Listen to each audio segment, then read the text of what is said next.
primeira carta de João, eu vou te convidar, abra comigo em 1 João, no capítulo 2, nós vamos acompanhar aqui alguns textos, alguns princípios, algumas verdades que João nos revela, e é interessante porque João fala que nós temos então que permanecer nele até que ele venha. Louvado seja o nome do Senhor. Por que João enfatiza isso?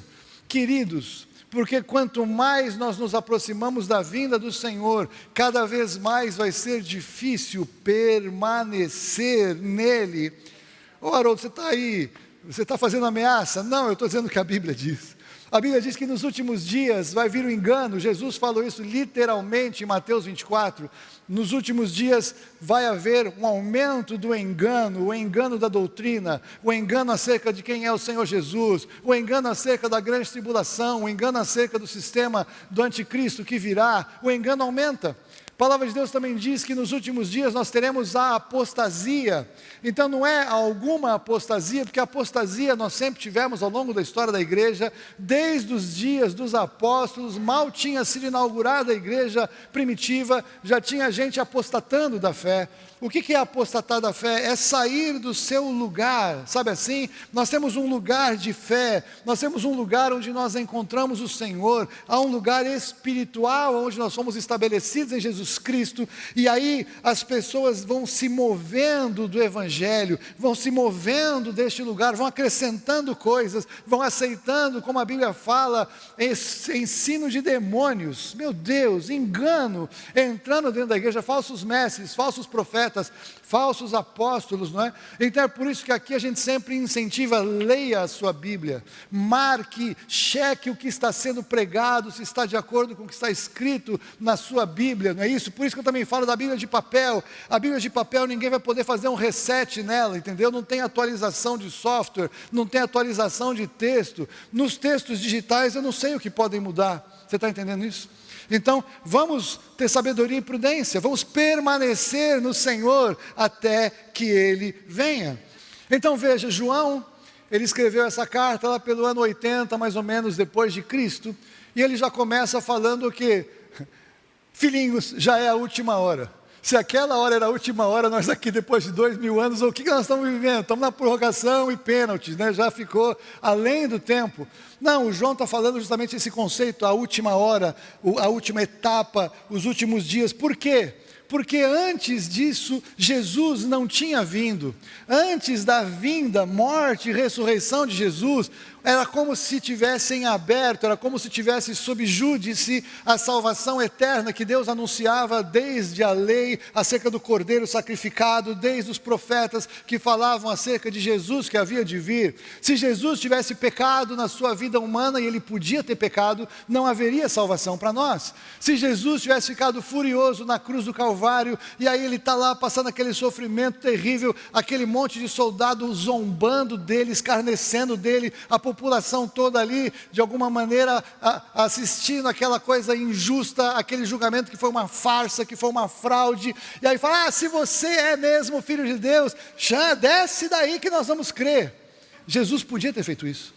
Ele podia não ter ficado na cruz, ele poderia não ter subido na cruz, mas ele fez por amor a você e a mim. Ele permaneceu na cruz porque ele entendeu, a Bíblia diz que o que ele ia receber por conta da cruz valia a pena o sofrimento que ele passou. Querido, querida, quando você conhece a Jesus Cristo como Senhor e Salvador, você não decidiu mudar de religião, você decidiu entregar a sua eternidade, a vida após a sua morte, em uma verdade espiritual que tocou o seu coração. Se você só mudou de religião, você precisa parar para pensar, que você precisa entender o que você está fazendo quando você se reúne em um grupo como esse aqui, como tantas outras igrejas que estão reunidas, igrejas locais reunidas agora ao longo do mundo, em todos os lugares, conforme o fuso horário, não é? Em todos esses lugares falando a mesma coisa, é só Jesus. Se é só Jesus, você pode lançar sua vida, sua esperança, seu sonho, sua expectativa, o medo da morte, o que vai acontecer com o mundo, o juízo, nada disso.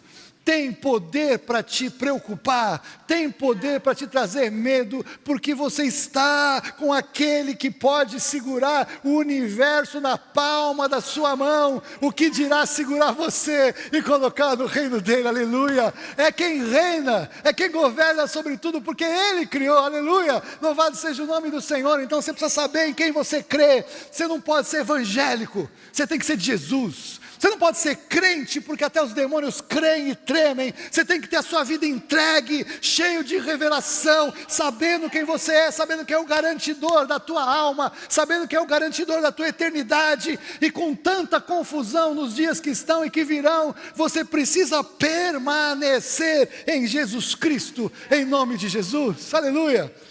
Então veja, na semana passada, eu falei um pouco sobre como nós temos que nos mover. Mas antes de eu entrar nesse ponto que eu vou fechar, eu quero ler o último versículo, porque no 27 nós vemos que a sua unção nos ensina todas as coisas, mas no 28 o Senhor fala algo muito sério, e é aqui que eu quero fechar esta palavra, porque o Senhor, Ele diz, através da escrita do apóstolo João, João escreve: filhinhos, agora pois permanecei nele, para que quando ele se manifestar, tenhamos confiança, e dele não nos afastemos, envergonhados na sua vinda. Haroldo, o que é isso, ser envergonhado na vinda do Jesus? Eu falei: eu não sei, eu não quero nem que você saiba, porque o que a gente tem que fazer quanto a isso? Permanecer.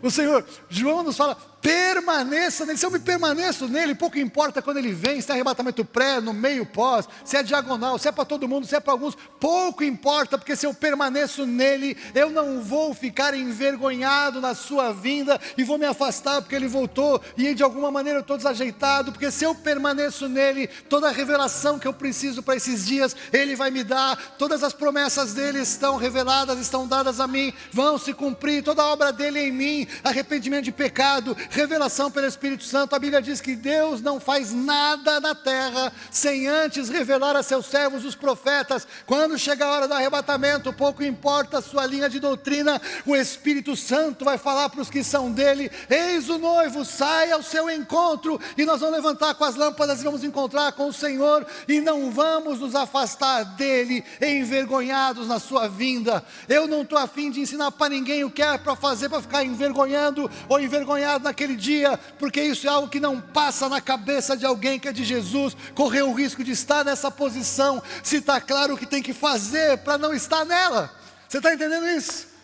A questão não é o que envergonha, a questão é o que eu sou chamado a fazer, e nós somos chamados a permanecer nele, permanecer na sua palavra, permanecer na comunhão dos irmãos, permanecer em oração, permanecer lendo a palavra, que o Espírito Santo de Deus revela todas as coisas e vai nos fazer lembrar de todas as palavras que Jesus disse, muito mais as palavras acerca dos últimos dias, muito mais estas palavras vão ser gritadas pelo Espírito Santo no coração daqueles que conhecem.